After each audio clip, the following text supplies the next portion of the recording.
ఎందుకు ఆ జనరేషన్ ఏంటి అలా వాళ్ళు ఎందుకు అలా అనుకుంటున్నారు వాళ్ళు? అంటే అప్పుడే పెళ్ళి వద్దు అంటున్నారు. అది నాకు చాలా ఆశ్చర్యంగా ఉంది. అవునవును. అంటే కానీ అది మీరు ఆ ఏజ్‌లో ఉన్నందుకు ఇప్పుడు అన్నయ్య గారు కూడా వద్దంటున్నాడు అప్పుడే. అంటే అప్పుడు ఎట్లుంటుండే అంటే ఇక అయిపోవాలి, చేసేసుకోవాలి. హ్మ్. ఆడపిల్ల కూడా 25 ఏళ్ళు వస్తానే ఇక అయిపోయింది నా ఏజ్ అని ఫిక్స్ అయితుండే. హ్మ్. 26 వస్తే నన్ను ఎవరు చేసుకోరు. హ్మ్. 25+ అంటే ఆ అమ్మాయి చేసుకోరు. అండ్ బాయ్స్ కి 30+ అంటే చేసుకోరు అని హ్మ్. చేసేయి నాన్న, లేకపోతే వాళ్ళు లవ్ మ్యారేజ్ చేసుకోరు అట్లుంటుండే. కానీ ఇప్పుడు దే ఆర్ మోర్ మెచ్యూర్డ్ అనిపిస్తది. అంటే హ్మ్. ఇప్పుడు మా మాకు తెలిసిన చుట్టాల పిల్లలు వాళ్ళు కూడా గర్ల్స్ కూడా 28కి 29కి చేసుకున్నారు. ఓకే. మంచిగా యుఎస్ పోయి సెటిల్ అయ్యి డబ్బు సంపాదించుకొని నా హ్మ్. దగ్గర డబ్బు ఉండాలి, మా ఆయన దగ్గర డబ్బు ఉండాలి, ఏ కష్టాలు ఉండరాదు మా పిల్లలకు అనే ఓకే. పర్స్పెక్టివ్ లా ముందుకు హ్మ్. పోతున్నారు. హ్మ్. ఇంకా బాయ్స్ కూడా అంతే, మంచి సెటిల్ అయినా కూడా చేసుకోవచ్చు కదా, తొందర ఏముంది, మంచి హ్మ్. ఫ్రెండ్స్ తోని క్యాజువల్ గా ఉండొచ్చు కదా అని హ్మ్. మోస్ట్ ఆఫ్ దెమ్ ఆ పర్స్పెక్టివ్ లో ఉన్నారు. అంటే ఓకే. నాకేమో చేసుకోబుద్ధి అయింది, హ్మ్. ఇంకా లేట్ చేయబుద్ధి కాలే, అంటే డబ్బు కూడా ఉంది, అవును. మాకు సరిపడా బతకనీకే అనిపించింది, అందుకు చేసేయమన్నా. హ్మ్. వేరే వాళ్ళది కూడా అంతే అనిపిస్తది నాకు. ఓకే. ఓకే. అదే తొందరలో కూడా అన్నయ్య మ్యారేజ్ చేసుకుంటే బావుంటది. హ్మ్. చూద్దాం ఇంట్లో అంటే ఏందో. ఇంకో రీజన్ గూడా అంటే హ్మ్. డివోర్స్ కేసెస్ గూడా ఎక్కువనే ఉన్నాయి. అది ఆ! గూడా ఇప్పుడు వాళ్ళ చుట్టాలల్లా చూస్తారు. హ్మ్. యూఎస్ పోతారు, హ్యాపీగా ఉన్నట్టు అనిపిస్తది బయటికి. వాళ్ళు ఏదో ఒక రోజు లేదు మేము ఇగ విడిపోదాం అనుకుంటున్నాము అని అమ్మా నాన్నకి చెప్పడం, అది వీళ్ళకి తెలవడం పిల్లలకు. అవును. అరే! మా బావ లైఫ్ బాలే, మా అక్క లైఫ్ బాలే, మా అన్న లైఫ్ బాలే, వీళ్ళెవ్వరి లైఫ్ బాలేనప్పుడు నేను పెళ్లి చేసుకొని మళ్ళా కష్టాలలోకి ఎందుకు పోవాలి? హ్మ్. హాయిగా ఇట్లనే ఉందాము అనే పర్స్పెక్టివ్ గూడా ఉంది యూత్‌లో. హ్మ్. అందుకే వద్దు, బ్యాచిలర్ లైఫే బెస్ట్ అనే ఫీలింగ్‌లో ఉన్నారు. అది. మీ ఇద్దరిని ఎవరన్నా ప్రముఖులు అంటే మీ మ్యారేజ్ అయిన తర్వాత ప్రముఖులు ఎవరన్నా మిమ్మల్ని గుర్తించి లేదంటే హ్మ్. పలకరించడం గానీ, మెసేజ్ పెట్టడం గానీ, ట్వీట్ చేయడం గానీ హ్మ్. అలాగేమన్నా చేశారా ఏమన్నా? అంటే ప్రముఖులు ఎవరన్నా అంటే సెలబ్రిటీస్ సినిమా యాక్టర్లు గానీ, హ్మ్. లేతే ప్రముఖులు యూట్యూబర్లు గానీ అవును. అటువంటి వాళ్ళు. 'రఘు మాస్టర్' గారు ఒకసారి మాట్లాడిండ్రు. రమేష్. హుహు. ఫస్ట్‌లో మేము ఇవి హనీ అవి అమ్మేటప్పుడు, అప్పుడు ఫార్మింగ్ చేసేటప్పుడు హ్మ్. బాగా చేస్తున్నారు అని, మీ దగ్గర ఘీ దొరుకుతదా అని అడిగిండ్రు. ఓకే. ఓకే. సో, ఎవరు రాకేష్ మాస్టరా? Raghu master, Raghu dance master. Master. Okay. Dance dance master master Raghu Raghu master. Master. Okay. And Vishwak Sen garu కూడా ఒకసారి మెసేజ్ చేసిండ్రు. హుహు. హనీ బీ ట్రైనింగ్ ఎక్కడ ఇస్తారు? హనీ బీ గురించి ఏదో తెలుసుకోవాలనున్నట్టుంది. తెలుసుకోవాలని ఉంది అని చేసిండ్రు. అవునవును. అట్లా అండ్ మొన్న మా షాప్ లో చెప్తున్నారు. హ్మ్. అంటే ఆయన చెప్పింది ఎంతవరకు నిజమో కాదో తెలియదు. ఒక హ్మ్. డ్రైవర్ లేకపోతే వాళ్ళ అసిస్టెంట్ ఎవరో వచ్చిండ్రు. హ్మ్. మా దగ్గర ఘీ తీసుకున్నారు షాప్ లో. ఓకే. ఎవరు మీరు ఇంతగానం తీసుకుంటున్నారు?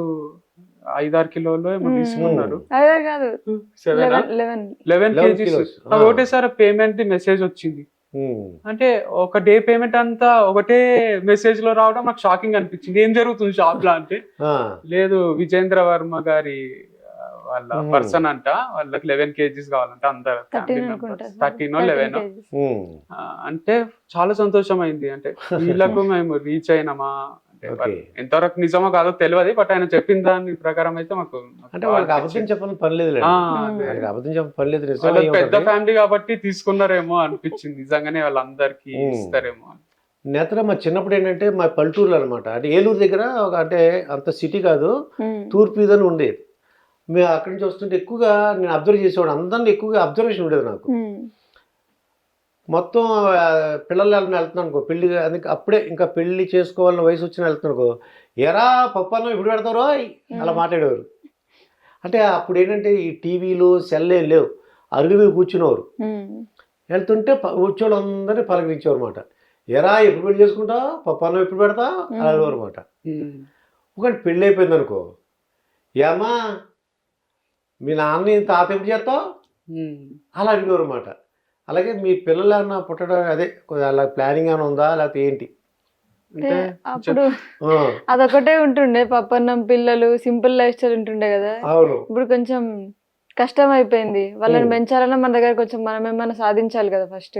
ఆ! వాళ్ళకి ఒక బెస్ట్ లైఫ్ స్టైల్ ఇవ్వాలన్నా, లేకపోతే ఫస్ట్ హ్మ్. మనం ఏదైనా ప్రూవ్ చేసుకొని ఇది చేయడానికే టైం ఉండట్లేదు. మళ్ళీ పిల్లలు అది ఇది. ఆ! ఆ చాయిస్ అనిపిస్తది. ఏమో హ్మ్. కనబుద్దయి అంత రిలాక్స్డ్ ఉన్నప్పుడు కనాలేమో. హ్మ్. ఇప్పుడైతే అవసరం లేదని అనిపిస్తుంది. ప్రస్తుతానికి లేదు. అంటే హ్మ్. ఇయన్నీ జనరేషన్ పిల్లలందరూ కూడా మీ భావాలు వేరుగా ఉన్నాయి. హ్మ్. అప్పుడు జనరేషన్ ఏంటంటే పెళ్ళైతే చాలు వెంటనే తాత అయిపోతాను, మామయ్య అయిపోతాను హ్మ్. అలా అనేవారన్నమాట. అందుకు నేను అడుగుతున్నాను. అదే హ్మ్. మీరేంటి సెటిల్ అవ్వాలి. డబ్బులు అవును. సంపాదించి డబ్బు అని గూడా గాదు. ఏమో ఇంకా మైండ్ సెట్ ఇంకా అంటే టైం కూడా వాళ్ళకి ఇవ్వాలి కదా. ఇప్పుడు మాకు ఈ కంపెనీకి ఫార్మింగ్ కి ఇవన్నిటికే టైం సరిపోతలేదు. ఇక మళ్ళీ పిల్లల్ని కానీ వాళ్ళకు ఏదో నార్మల్ ఇంటి దగ్గర స్కూల్ వేయడం కూడా కరెక్ట్ కాదేమో. అంటే ఓకే. కొన్ని మంచి ఇంటర్నేషనల్ స్కూల్స్ ఉంటాయి కదా, దాంట్లోనే మంచి హై లెవెల్ ఎడ్యుకేషన్ ఇస్తారేమో అనిపిస్తుంది నాకు. అంటే టీచర్స్ కూడా వెల్ ఎడ్యుకేటెడ్ ఉంటారు. అవును. అంటే వెయ్యగలిగే స్టేజ్ నుండి నువ్వు నార్మల్ స్కూల్ వేస్తే ఏమనిపించదు, కానీ నువ్వు వెయ్యలేక దీనికి వేస్తే వాడు జీవితాంతం నిన్ను అంటాడు పెద్ద అయినాక కూడా, నువ్వు నాకు మామూలు స్కూల్లో చదివించినావు, నాకు ఇంగ్లీష్ మంచి రాదు, నువ్వు మామూలు స్కూల్లో చదివించినావు అందుకే నా బతికిట్లుంది అని మనన్నే వేలెత్తి చూపిస్తాడు. ఆ పరిస్థితి ఉండరాదేమో అనిపిస్తుంది నాకు. అంటే నువ్వే సినిమాలో ఒక డైలాగ్ ఉంటది కదా, నేను 10వ మెట్టు వరకు ఎక్కిన 11వ మెట్టు నుంచి మొదలెట్టాలి నా కొడుకు అనుకోవాలి, కానీ మళ్ళీ వాడిని కూడా రిక్షా కొనుక్కొని వచ్చి నువ్వు కూడా మొదటి మెట్టు నుంచే మొదలెట్టరా అని స్టార్ట్ చేయరాదు, అనరాదు. అంటే చాలా మంది ఏమంటారు అంటే నేను అన్ని కష్టాలు చూసినా నా కొడుకు కూడా అన్ని కష్టాలు చూడాలి, అయితేనే వాడు లైఫ్ తెలుసుకుంటాడు. అది కరెక్ట్ కాదని నా పాయింట్ ఆఫ్ వ్యూ. అంటే మనకి కొంచెమన్నా కంఫర్ట్ ఇవ్వగలగాలి మనం. అంటే బయట వరండాలో పండబెట్టి దోమలన్నీ కలిసి డెంగ్యూ వచ్చి హాస్పిటల్లో అడ్మిట్ చేయడం కన్నా ఇంట్లో దోమలు లేకుండా మెష్ అవి కొట్టించి హాయిగా పెంచడం కరెక్ట్ కదా. తర్వాత నేను ఒక ఇంటర్వ్యూలో చూసాను, నువ్వు కూడా ఏంటంటే మా అమ్మ నాన్న చూసిన తర్వాత నాకు మ్యారేజ్ చేసుకోవాలని అనిపించలేదు అన్నావు. నాకు అలా అనిపించింది, నాకు అలా అర్థమైంది. ఆ బిట్టి కట్ చేయమన్నా కట్ చేయలేదు, నాకు నేను కరెక్ట్గా అది పట్టుకున్నాను నేను. అంటే మమ్మీ డాడీ ఎప్పుడు అంటే కొద్దిగా ఫైటింగ్ లాగా మాట్లాడుకున్నావా ఏంటి? చిన్నప్పటి నుంచి కొంచెం డిస్టర్బెన్సెస్ వాళ్ళిద్దరికి, అందుకనే ఫిక్స్ అయినా పెళ్ళొద్దు అని, కానీ అట్లా ఏదో అయిపోయింది సడన్ గా. అంటే ఏంటి ఏం జరిగింది అంటే జనరల్ గా ఏంటంటే మనస్పర్ధలు అంటే ఫైనాన్షియల్ గానా లేకపోతే ఎలా? ఫైనాన్షియల్ గానే ఎక్కువ డిస్టర్బ్ అయ్యిండు మా డాడీ. అట్లా ఇద్దరి మధ్యలో ఎక్కువ వాటి గురించి, అంటే అది లేక ఇంకేవేవో టాపిక్స్ మీద నుంచి, అంటే డబ్బున్నోళ్ళు మనం చిన్నగా చూడడం అట్లా డిస్టర్బ్ అయ్యి కొంచెం ఎక్కువ గొడవలు అవుతుంది. అదంతా నువ్వు చూసావు, చూడటం వల్ల ఇంకా నీకు నచ్చలేదు, నువ్వు కూడా మ్యారేజ్ చేసుకోకూడదని అనుకున్నావు. కానీ వంశీ చూసిన తర్వాత అంటే ఎవరి లైఫ్ లో ఉండేవే అనిపిస్తుంది. ఇప్పుడు మా మమ్మీ డాడీ కూడా కొట్లాడుకుంటుంటే, కానీ మా డాడీ ఎప్పుడు నన్ను పనికి పోయినప్పుడు కర్ణాటకలో వర్క్ చేసేటోడు, డాడీ సివిల్ కాంట్రాక్టర్ కొన్ని రోజులు. ఖచ్చితంగా లంచ్ టైమ్ లో ఫోన్ చేస్తుండే మా మమ్మీకి. ఒక్కొక్కసారి మేము ఎత్తి మాట్లాడుతుంటే ఒకసారి మమ్మీ, అంటే డైలీ 2 times, మార్నింగ్ ఒకసారి మళ్ళీ ఆఫ్టర్నూన్ ఈవినింగ్ కూడా చేసి మాట్లాడుతుంటే, అంటే వాళ్ళు ఎంత కొట్లాడుకున్నా వాళ్ళ ఇద్దరి మధ్యలో ప్రేమ ఉంటుండే. అందుకని నాకు లైఫ్ లో అన్ని కొట్లాటలు, మా ఇంట్లో కూడా డబ్బు కష్టాలు ఉన్నాయి, కొట్లాటలు ఉన్నాయి, అయితే కూడా పెళ్లి చేసుకోరాదు అని పడాలి. అరే వీళ్ళు మంచిగానే ఉంటారు, వీళ్ళకి ఒకరంటే ఒకరికి పిచ్చే ఉంది, ప్రేమ ఉంది అని తెలుస్తుంటది. అందుకు marriage life is beautiful life అని నాకు మైండ్ లో కూర్చుండిపోయింది. నేత్ర, ఇప్పుడు అరేంజ్డ్ మ్యారేజ్ బెస్ట్ అంటావా లేదంటే అంటే లవ్ మ్యారేజ్ బెటర్ అంటావా? విచ్ ఈజ్ బెటర్ నీ ఐడియా ప్రకారం, అంటే నీకున్న ఎక్స్పీరియన్స్ ప్రకారం? Love and arranged better. Love and arranged. Love and arrange అదేలా కూర్చుంది అంటే ప్రేమించి పెద్దలకు చెప్పి చేసుకోవడం అంటే. ఓకే ఓకే, ప్రేమించి పెద్దలకు ఒప్పుకోకపోతే చెప్పకుండా చేసుకోవాలి, ఒప్పుకుంటే చెప్పి చెప్పకుండా. లవ్ అండ్ అరేంజ్డ్ అంటే వాళ్ళు ప్రేమిస్తారు, ఇంట్లో చెప్తారు, అది ఒప్పించాలి అంతేగా, ఆత్మహత్యలు అటువంటి చేసుకోకూడదు. అయితే నేత్ర, మీ స్కూల్ విశేషాలు నేను తెలుసుకోవాలనుకున్నాను. అన్నయ్యని అడిగాను నేను, అసలు కథలు ఎలా స్టార్ట్ చేసావు కృష్ణ చైతన్య అని అడిగాను. చెప్పాడు, నాకు రీజన్ చెప్పాడు, నేను కూడా చెప్తాను. మీ స్కూల్ విశేషాలు ఏమైనా జ్ఞాపకం ఉన్నాయా అన్న? చదువులో అయితే మొద్దు, వీక్, పూర్ స్టూడెంట్. లాస్ట్ నుంచి కౌంట్ చేస్తే నేనే ఉంటా క్లాస్ లో. తెలుగు ఒక్కటి బాగా వస్తుండే సబ్జెక్ట్, మిగతా అన్ని ఫెయిల్. కానీ ఎట్లా మేనేజ్ చేసి 10th అయితే పాస్ అయినా కాపీ కొట్టి. అంటే గవర్నమెంట్ స్కూల్లో పడ్డా సెంటర్, నా ముందే టాపర్, మా క్లాస్ టాపర్. అట్లా మేనేజ్ చేసి కొంచెం బయటపడ్డా. Okay okay. కానీ మీ టీచర్లు ఏమైనా అనేవారు, నువ్వు మోస్ట్ అమాయకురాలు స్టూడెంట్ ఎవరంటే నేత్ర అని అంటారా క్లాసులో? మోస్ట్ కంత్రి అంటారు. కంత్రి అంటే చదవకపోయేదాన్ని, అన్నిట్లో ఆగం. ఇంకా వాలీబాల్ గేమ్స్ మంచిగా ఆడేదాన్ని, వాలీబాల్ ఆడేదాన్ని. నేను ఇంకా చాలా ఇన్నోసెంట్, మాట రాదు, కెమెరా ముందు ఒకటే అట్లా. కెమెరా ముందు అలాగనమాట. ఓకే, వంశీకృష్ణ, మరి ఏంటో నీ స్కూల్ విశేషాలు ఏమైనా జ్ఞాపకం ఉన్నాయా? అన్నయ్య అయితే వాళ్ళ హిందీ టీచర్ గురించి చెప్పారు. ఆయన వాళ్ళ హిందీ టీచరు కథలు బాగా చెప్పేవారంట. అది మైండ్లో పడి, అరే నేను సార్ లాగా నేను కూడా చెప్పాలి కథలు అని ఇంట్లో చెప్పడం స్టార్ట్ చేసి ఇంత పేరు వచ్చిందని చెప్తున్నాడు ఆయన. నాకు కాకినాడ నుంచి తాడిగడ గురించి కూడా వాళ్ళు ఏమంటారంటే కృష్ణ చైతన్య రెడ్డి వంశీ వాళ్ళని మా స్కూల్ యానివర్సరీకి పిలవాలి, లేదంటే మా స్కూల్ ఫంక్షన్కి పిలవాలి, నువ్వు ఏం చేస్తావో మాకు తెలియదు అని అంటున్నారు వాళ్ళు. తప్పకుండా రా బాబు, నాకు పరిచయం ఉన్నారని చెప్పాను నేను. వీలుంటే మీరు బ్రదరు నేత్ర గారు అందరిని తీసుకెళ్తాను నేను, తప్పకుండా ఆ పేరెంట్స్ని అడ్రస్ చేయడానికి. మీ స్కూల్ విశేషాలను జ్ఞాపకం ఉన్నాయన్న? అంటే స్కూల్లో టీచర్ల కన్నా ఎక్కువ నాకు మా ఫాదరే టీచర్ అనిపిస్తాడు. అంటే మా డాడీ ఒక విషయం చెప్తాడు, అది చెప్తూనే ఉంటాడు. అంటే ఎంతసేపు అయినా అది ఇన్ డెప్త్ చెప్తాడు. ఇప్పుడు నేను చెప్పినట్టు కర్ణాటకలో కాంట్రాక్ట్ వర్క్ చేసినప్పుడు ఇంటికి వస్తుండే, వచ్చిన తర్వాత అక్కడ ఏమైంది ఫస్ట్ డే నుంచి లాస్ట్ డే వరకు 10 రోజులు ఉంటే ఆ 10 రోజుల స్టోరీ ఎవ్రీ డే కొంచెం కొంచెం ఇంత చెప్తే మేము అందరం, నేను అన్న మమ్మీ నెక్స్ట్ టైం అయింది అని వినేటోళ్ళం. అది నాకు అంటే ముందు అర్థం కాలే. నాకు చాలా సార్లు ఇంటర్వ్యూలో కూడా అడిగిండ్రు, మీ తాతలు మీ ఫ్యామిలీలో బ్యాక్గ్రౌండ్ ఉందా, ఈ స్టోరీ టెల్లింగ్ ఏమన్నా ఎట్లొచ్చింది మీ ఇద్దరికి అంటే, నాకు మెల్లగా ఆలోచిస్తుంటే అర్థమవుతుంది డాడీ వల్లనే వచ్చింది మాకు. డాడీ ఎవరైనా ఇంటికి వస్తే కూడా వాళ్ళని మాట్లాడినాడు, మా డాడీ చెప్తూ ఉంటాడు. అంటే అది మాకు కొంచెం అలవాటైంది అనమాట. స్టోరీ టెల్లింగ్ అన్నది మా రక్తంలోనే ఉంది. అది అంటే నాన్నగారు కంటిన్యూస్ గా మాట్లాడడం వలన ఇలా చెప్తే మీరు ఇంట్రెస్ట్ గా వింటున్నారు, మనం కూడా చెప్పాలి, అందరూ వినాలి అంతే. కానీ ఒక్కటి నేర్చుకున్నాం, ఎప్పుడన్నా ఎక్కువ మాట్లాడుతూ ఉంటే కూడా అవతల వాళ్ళని మాట్లాడనీయకుండా వాళ్ళు ఇరిటేట్ అవుతారు, వాళ్ళ ఫేస్ లో ఫీలింగ్స్ గమనిస్తాం మేము. అందుకే క్లాస్ లో కూడా ఏ పాయింట్ ఎక్కడ ఆపాలో అక్కడ ఆపుతాం, ఆ పల్స్ తెలుసు మాకు. అందుకే ఈ రోజు స్టోరీ టెల్లింగ్ లా ఇంత పాపులర్ అయినాం అనిపిస్తుంది. మీరు కథలు చెప్తుంటే సడన్ గా ఆ క్లైమాక్స్ చెప్పిన వెంటనే క్లాప్స్ కొట్టేస్తారంట. అవును, విపరీతంగా. నిజమే. ఫస్ట్ లో అయితే నాకు క్లైమాక్స్ ఎట్లా చెప్పాలో తెలియకుండే, కరుణాకరన్ సినిమాలల్లో లాగా నేను అయిపోయింది కథ మీరే అర్థం చేసుకోండి నీతి అని క్లాస్ లో నుంచి వచ్చేస్తుంటే, అదే ఒక ట్రెండ్ అవుతుండే మా కాలేజ్ లో. ఏ కాలేజ్ అయితే సార్ జస్ట్ కథ చెప్తాడు, నీతి మనకే అర్థం చేసుకోమంటాడు, అయిపోయింది కథ. అది ఇక్కడికి నాది ఎండ్ అవుతుండే స్టోరీ. ఆ ఎండింగ్ క్లైమాక్స్ నీ ఇష్టం, నువ్వు ఎలా కావాలంటే అట్లా రాసుకో. అంటే ఒక్కొక్కరికి ఒక్కొక్కలాగా అర్థం అవుతుంది సినిమా అన్నట్టు. నేను బయటికి వచ్చేసి తర్వాత అర్థమైంది, ప్రతి ఒక్కరికి అర్థం కాదు పాపం, మనం చెప్పాలి ఏదో ఒక నీతి అని. అప్పటి నుంచి నీతి చెప్పడం స్టార్ట్ చేసి దాంట్లో నుంచి మీకు ఏం అర్థమని చెప్పి అలాగా చెప్తున్నారు అనమాట. అయితే నేత్ర, ఇప్పుడు అత్త మీ ఇద్దరే ఉన్నారు ఇంట్లో?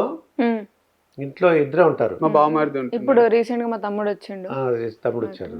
మరి అత్తగారు ఆడపడుచు గురించి అని చెప్పగలవా? మీ అత్తగారి గురించి, మీ ఆడపడుచు గురించి. ఎక్కువగా అన్ని సంసారాల్లో గొడవలు ఎక్కడి నుంచి వస్తున్నాయంటే అత్తగారు ఆడపడుచు. అక్కడ ఎందుకు ఉండట్లేదు ఏమో కలిసి అంటే, మా ఆడపడిచే అని మొదలెడతారు. మా అత్తగారే వాళ్ళ అమ్మాయిని ఒకలాగా చేస్తుంది, నన్ను ఒకలాగా చూస్తుంది, నాకు ఇష్టం ఉండట్లేదు. నాకు గంజైన బెంజి కారైనా వద్దని వదులుకుంటా, కానీ గంజైనా తాగుతాను, కానీ మా అత్త దగ్గర ఉండను. బెంజ్ అక్కర్లేదు, మీ అత్తగారి దగ్గర ఉంటే బెంజ్ వస్తుంది, గంజైనా తాగుతుందంట, బయట ఉంటుందంట. ఏంటని అడిగాను. అడిగితే వాళ్ళ అమ్మాయిని ఒకలాగా, తను ఒకలాగా చూస్తుంది అంటది ఆ పాప. మీ అత్తగారు ఎలా ఉంటారు, ఎలా ఉంటారు? బాగుంటది అత్తమ్మ. అంటే నాకు ఆ ఛాన్స్ రానియలే వంశీ. మేబీ ఎక్కువ రోజులు ట్రావెల్ చేస్తే అది ఫ్యామిలీ లాగా అయిపోయి, నేను మా మమ్మీతో కూడా చాలా గొడవ పడతా, మేబీ అత్తతో కూడా పడుతుండేనేమో. కానీ పెళ్ళైన ఒక 2-3 months కి మేము ఇది సెపరేట్ అయ్యి వారధి ఫామ్ స్టార్ట్ చేసినాం. అది ఆ ఛాన్స్ రాలే ఎప్పుడు గొడవ పడడానికి. అత్తమ్మ కూడా బాగా చూసుకుంటది, అది నన్ను ఒకలాగా అట్లా ఏం లేదు. అంటే మేము మా ముగ్గురు కాంబినేషన్ లో మేము ఎప్పుడు ఉండలే ఎక్కువ రోజులు, అందుకని ఇప్పటిదాకైతే కూల్గా ఉంది, అసలు ఏం గొడవ. అంటే జనరల్గా నువ్వు అదృష్టవంతురాలివి. వాళ్ళు ఏంటంటే నువ్వు కూర్చున్నా అదిగో కాలు కాలేసి కూర్చుంది, లేకపోతే జుట్టు ఇలా వచ్చింది, తమ్ముడికి అన్ని పనులు చెప్పేస్తుంది, తను కూర్చుంటుంది, వీడు చిగ్గుబట్టి తిరుగుతున్నాడు, ఈ పూర్వం మాటలు అనమాట. అంటే మా ఇంట్లో అంత పట్టించుకోరు అవన్నీ. నేత్ర ఫస్ట్ లో పెళ్ళైన కొత్తలో షార్ట్సే వేసుకుంటుండే ఇంట్లో. అంటే ట్రెండీ లైఫ్ స్టైల్ కూడా ఉంది నేత్రకు బిఫోర్ మ్యారేజ్. సో షార్ట్స్ వేసుకొని క్యాజువల్ గానే ఉంటుండే. ఎవరన్నా ఫస్ట్ కోడలు అట్లా వేసుకొని తిరుగుతారా, అది ఇది ఎప్పుడు కూడా ఆ కోక్లాటలు కానీ ఆ టాపిక్ కానీ ఏం రా, కూల్ గా నార్మల్ గా ఎవరిని ఎక్కువ అంటే వాళ్ళ ఇష్టం వాళ్ళు ఉండని అన్నట్టే ఉంటుండే. అంటే షార్ట్స్ వేసుకున్నా అత్తగారు ఏమనరు? ఓకే. మీ మామయ్య గారు ఉంటారు, ఆయన ముందు అలా తిరక్కు, అలాగే అట్లా సీరియల్ డైలాగులు ఏముండే మా ఇంట్లో. కొన్ని సీరియల్స్ సినిమాలు పూర్వం అవునవును ఏమిటి మాయ గారి ముందు అలా తిరిగేస్తున్నావు, ఉంటాయి సరిగ్గా బట్టలు వేసుకో అలా అంటారు అనేవారు అన్నమాట. అంటే వాళ్ళకు ఉందా మెచ్యూరిటీ, అంటే వాళ్ళకి మరి ఇక చాదస్తాం ఇక అందరినీ స్ట్రిక్ట్ చేయాలి, అదే లైఫ్ అంటే అదే అధికారం చెలాయించాలి మనం అనే మైండ్ సెట్ ఏం లేదు. సో అందుకు గొడవలు అయ్యి కూడా ఏం ఇంట్లో నుంచి బయటికి రాలేదు. ముందే ఆనందంగానే బయటకు వచ్చారు. ఇది ఆంధ్ర తెలంగాణ ఆనందంగా ఎలా విడిపోయారు. అంటే ఇంకా అక్కడ అజిటేషన్ ఉండే, బట్ మాది చాలా స్మూత్ గానే. వారధి ఫార్మ్స్ అయితే ఈ వారధి ఫార్మ్స్ పెట్టి అంటే డబ్బుల గురించా లేదంటే కీర్తి గురించా, ఏ ఉద్దేశంతో అంటే ప్రజలకు సహాయం చేద్దాం సేవ గురించి ఇది స్టార్ట్ చేశారా? అంటే ఒకళ్ళు ఏం చేస్తారంటే డబ్బులు ముందే అనుకుంటారు, నాకు డబ్బులు రావాలి అనుకుంటారు. కొంతమంది ఏమంటారు సేవ చేయాలంటారు, కొంతమంది ఏమో పేరు చాలరా మనకి అంటారు. మీకు చాలా పేరు ఉందని అంటాం, వాళ్ళు డబ్బులు గురించి ఆలోచించరు ఆయన. మరి నిజంగా మన నేత్రాన్ని అడిగినా చెప్పు వారధి. టు బి ఫ్రాంక్ మేము అంటే బతకడానికి కోసమే స్టార్ట్ చేసినాం ఫార్మింగ్. అంటే మేమిద్దరం బయటకు వచ్చినప్పుడు అంటే అన్ని వదిలేసుకుని వచ్చిండు వంశీ. ఇప్పుడు వంశీకి 0 బ్యాలెన్స్, నాకు 0 బ్యాలెన్స్. వాళ్ళిద్దరికి సమ్ అండర్స్టాండింగ్ తోని మంత్లీ 1 lakh అట్లా ఇచ్చేవాళ్ళు.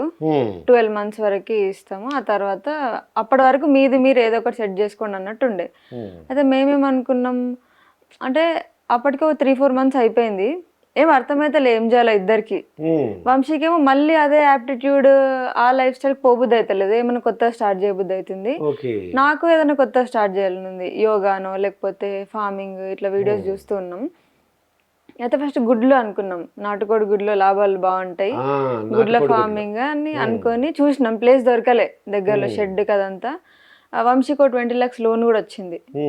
దాంతో ఒక షెడ్ వేసుకొని పెట్టుకుందాం అనుకున్నాం. ల్యాండ్ దొరకకపోయేసరికి ఇట్లా ఇంకా వీడియోస్ చూసి యూట్యూబ్లో విజయరామ్ గారు వీడియోస్ చూసినాం, సేవ్ ఆర్గనైజేషన్ది. పోయి న్యాచురల్ ఫార్మింగ్, అప్పుడు కొంచెం డబ్బు తగ్గి ఈ ఫార్మింగ్ మీద కూరగాయల మీద ఎక్కువ ఇంట్రెస్ట్ వచ్చింది. అట్లా స్టార్ట్ చేసి ఒక దగ్గర పోయిన వేరే ఫామ్లో, అక్కడ కొన్ని రోజులు తిరిగి చూసి వేరే వేరే ఫార్మర్స్ని ఎట్లా చేస్తున్నారు ఏంది అని. ఆ గుడ్లది క్యాన్సిల్ అయిపోయింది, ఇటు ఫార్మింగ్ అని వచ్చింది. అయితే పెళ్ళైన తర్వాత కొన్ని రోజులు నేను ఇంట్రెస్ట్తోని బీ కీపింగ్ ట్రైనింగ్ చేసిన. అయితే అది ఎందుకు స్టార్ట్ చేయొద్దు, ఒకసారి బాక్స్ తెచ్చుకుందాము అని. ఒక be keeping, honey bee keeping. అయితే ఒక బాక్స్ తెచ్చుకున్నాం, ఆ బాక్స్ వీడియో పెట్టినా. అంటే ఫార్మింగ్లోనే ఇప్పటికీ డబ్బు సంపాదన మీద ఇంట్రెస్ట్ కొంచెం పోయింది, అంటే దాని మీద ఫోకస్ చేయకుండా ఫస్ట్ అసలు ఫార్మింగ్ అంటే ఏంది నేర్చుకుందాం అనే టైంలో ఆ బీ బాక్స్ తెచ్చుకొని వీడియో పెడితే అందరు హనీ అడిగిండ్రు, మీ దగ్గర హనీ ఉందా అని. నాకు కాంటాక్ట్స్ ఉన్నాయి, ఫ్రెండ్స్ చేసేవాళ్ళు ఉన్నారు. అయితే అరే మనం ఎందుకు అమ్మకూడదు అని అట్లా అది మళ్ళీ బిజినెస్ లా మారింది. ఫార్మింగ్ నుంచి బిజినెస్ లా మారింది. అటు ఫార్మింగ్ నేర్చుకోకుండా అయిపోయింది నాకు. ఇటు హనీది ఎక్కువ సేల్స్ వచ్చి మంచి ప్రాఫిట్స్ వచ్చినాయి.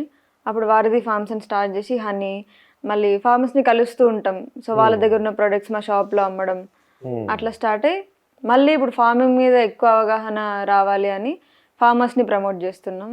సో ఎవరైనా ఆర్గానిక్ ఫార్మింగ్, న్యాచురల్ ఫార్మింగ్ చేసే వాళ్ళ దగ్గరికి వెళ్ళి వాళ్ళ అడ్రస్ చెప్పి వాళ్ళ కాంటాక్ట్ నెంబర్ ఇచ్చి డైరెక్ట్ కస్టమర్స్ వాళ్ళ దగ్గరనే కొనుక్కునేటట్టు చేస్తాం. ఓకే, డబ్బులు సంపాదించాలి, మనం బతకాలి మంచిగా. అంటే మొత్తంకి సేవ్ ఏం కాదు, డబ్బులు అంటే డబ్బు ఉంటేనే చేయగలం ఏదైనా. డబ్బు లేకుండా నేనేదో నీకు హెల్ప్ చేస్తా, నీ దగ్గర ఏం లేదు నాకేం చేస్తావు అన్నట్టు ఉంటుంది. సో ఫస్ట్ మనం కొంచెం సెటిల్ అయ్యి దాంట్లో నుంచి కొంచెం ఇస్తే బెటర్గా ఉంటుందని అనుకుంటున్నాను. అయితే వంశీకృష్ణ, ఈ రాజకీయాల గురించి ఏమైనా ఐడియా ఉందా? రాజకీయాల గురించి అంటే తెలంగాణ కానీ ఆంధ్ర రాజకీయాలు చాలా తక్కువ అండి. చాలా రాజకీయాలు ఇంట్లో న్యూస్ ఛానల్స్ అవి ఎక్కువ చూడండి. నేను ఈటీవీ న్యూస్ ఒకటి 2-3 minutes హెడ్లైన్స్ ఒకటి చూస్తాను 9 o'clock అంతే, అంత ఐడియా లేదు. మరి పవన్ కళ్యాణ్ సినిమాలు, మహేష్ బాబు, జూనియర్ ఎన్టీఆర్, రామ్ చరణ్, అల్లు అర్జున్, ఆ సినిమాలు చూస్తుంటావా మరి నేత్ర? మరి ఏంటి, ఎవరెవరు ఇష్టం నీకు బాగా? అంటే సినిమాని బట్టి ఒక సినిమాకి ఒక్కొక్కరు నచ్చుతుంది. అంటే ఒక ఫేవరెట్ అంటూ ఎవరు లేరు. ఏ సినిమాలు చూస్తావు? మలయాళం ఫహద్ ఫాసిల్ వాళ్ళు, దుల్కర్ సల్మాన్. ఓకే, మరి పవన్ కళ్యాణ్ ఒక రాజకీయాల్లోకి వచ్చా తెలుసా నీకేమన్నా? తెలుసు, కానీ పెద్ద పాలిటిక్స్ సైడ్ అసలు ఇంట్రెస్ట్ ఉండదు. మా వంశీకృష్ణ అడుగుతాను, ఏమైనా ఐడియా ఉందా అన్నా? పవన్ కళ్యాణ్ గురించి గొప్పగా చెప్తుంటారు, ఏంటి నిజంగా? అంటే మీరు కథలు చెప్తుంటారు కదా, అంటే దాన్ని బట్టి ఏమన్నా అంటే ఏంటి పవన్ కళ్యాణ్ గారు ఉమ్, అంటే నాకు ముందు గారు అండి కూడా ఇంపార్టెన్స్ తెలియదు. అవును. నాకు ఈ పోస్ట్ మ్యారేజ్ ఈ బిజినెస్ లైన్స్ లోకి వచ్చినాక అందరిని అండి అనాలి, గారు అని సంబోధించాలని ఇద్దరు పేరు పెట్టి పవన్ అర్థమైంది. కళ్యాణ్. ఇంత ముందు ఒక ఇంటర్వ్యూలో కూడా పవన్ కళ్యాణ్ అంటే కింద కామెంట్స్ లో అందరు ఇష్టం వచ్చినట్టు తిరుగుతుండ్రి. వీళ్ళు ఎందుకు తిడతారు, మనం సచిన్ ని సచినే అంటాం కదా, సచిన్ గారు అనం కదా, పవన్ కళ్యాణ్ ని గారు అనుకుంటేనేమో తిడుతున్నారు అని ఫీల్ అవుతుంటి. కానీ నిజమే, ఆ, అంటే అది అనడమే కరెక్ట్ అని తెలుసుకున్నా. ఉమ్, అండ్ పవన్ కళ్యాణ్ ఇష్టం అనడానికి 2 కారణాలు. ఒకటి తమ్ముడు అని, అంటే చిరంజీవి అన్న, పవన్ కళ్యాణ్ తమ్ముడు. ఓకే. అంటే అందరూ మీ అన్న మోటివేషన్లు ఉన్నాడు కాబట్టి నువ్వు వచ్చినావా, ఉమ్, మీ అన్న తీసుకొచ్చిందా, ఉమ్, అది ఇది అంటే నాకు అంటే రావద్దా నేను ఏంది, ఇప్పుడు చిరంజీవి ఉన్నాడు కదా అని పవన్ కళ్యాణ్ రాకుండా ఆగిపోలేదు కదా, ఉమ్, ఇద్దరు ఉన్నారు కదా ఇండస్ట్రీలా, ఇద్దరు వాళ్ళకంటూ వాళ్ళ పేర్లు ఉన్నాయి. అట్లా నేను మా అన్న చిరంజీవి, నేను పవన్ కళ్యాణ్ అని ఫీల్ అవుతా అన్నమాట. సో అండ్ అదర్ రీజన్ ఏంటంటే పవన్ కళ్యాణ్ గారిది యాక్టింగ్ అది కూడా చాలా ఇష్టం, ఈజీ ఉంటది. ఆ, తమ్ముడు తీసుకున్నా, తొలి ప్రేమ తీసుకున్నా మన ఇంట్లో మనిషిలాగా చేసేస్తాడు. అది. అందుకే మన కాలేజ్ స్టూడెంట్స్ వాళ్ళు కూడా అంత ఫ్యాన్స్ ఉంటారేమో అనిపిస్తది. ఉమ్, నాకు పాజిటివ్ అనిపిస్తది యాక్టింగ్ పరంగా కానీ, అండ్ ఈ తమ్ముడు అన్న ఒక రీజన్ వల్ల. రాజకీయాలు పెద్ద ఐడియా లేదండి. ఉమ్. అంటే అక్కడ తెలుగుదేశం జనసేన కలుస్తున్నాయి, అలాగే వైసీపీకి వ్యతిరేకంగా అంటున్నారు వాళ్ళు. అదే ఆంధ్రప్రదేశ్ రాజకీయాలు. ఇక్కడైతే Congress, BJP, next BRS okay okay. తెలంగాణలో. టిఆర్ఎస్ బీఆర్ఎస్ అయిందా? బీఆర్ఎస్ అంటే కేసీఆర్ గారి పార్టీ. భారతీయ రాష్ట్ర సమితి. ఇప్పుడు నా ఆంధ్రప్రదేశ్ వైపు వెళ్ళావమ్మా నేత్ర? ఎక్కువ శాతం న్యాచురల్ ఫార్మర్స్ ఆంధ్రప్రదేశ్ లోనే ఉన్నారు. ఓకే. వెళ్తూ ఉంటాం. అద్దంకి, అద్దంకి, ఒంగోలు, నెల్లూరు, రాజమండ్రి. ఈసారి మా కాకినాడ రా సార్, కాకినాడ కాకినాడ వెళ్ళినాం కానీ ఫార్మర్స్ కి వెళ్ళలే కదా. తిరుగుతూ ఉంటాం చాలా. తిరుగుతుంటారా? ఓకే. బాపట్ల. ఓకే సార్, మా కాకినాడ కూడా రండి సరదాగా, వస్తాం. మా ప్రజలందరూ కూడా మీరు మనం పరిచయం చేస్తాం. న్యాచురల్ ఫార్మర్స్ ఉంటే వస్తాం డెఫినెట్. అయితే ఫారెన్ ట్రిప్స్ అని వెళ్ళారా ఇంతవరకు? అన్న ఇద్దరును వెళ్ళాలి. వెళ్ళలేదు. నాది పాస్పోర్ట్ ఎప్పుడు బీటెక్ లో తీసుకున్నది ఎక్స్పైర్ కూడా అయిపోయింది. ఇయర్ ఎక్స్పైర్ అయిపోతుంది. ఒక్కసారి కూడా పోలేదు. అంటే ఎందుకు అడుగుతుందంటే మీలాంటి వాళ్ళకి చాలా మంది వాళ్ళు ఏమంటున్నారంటే డబ్బులు సంపాదించి మంచి మంచి లగ్జరీ కార్లు, అలాగే ఫారిన్ ట్రిప్స్ వెళ్ళాలని, అంటే ఆ లైఫ్ స్టైల్ వేరుగా ఉండాలని కొంతమంది అమెరికా వెళ్ళిపోవాలని కోరుకుంటుంటారు.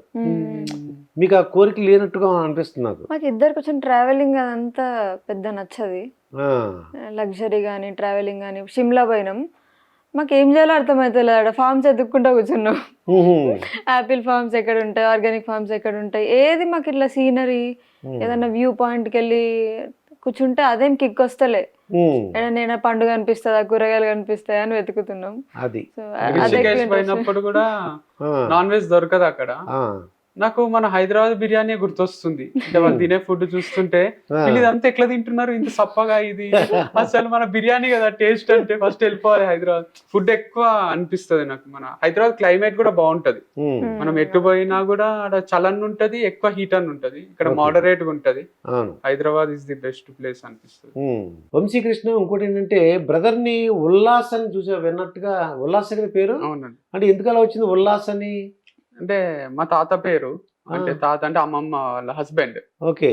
సో ఆయన పేరు ఉల్లాసా? అంటే మా మమ్మీ చిన్న ఉన్నప్పుడే చనిపోయిండు మా తాత.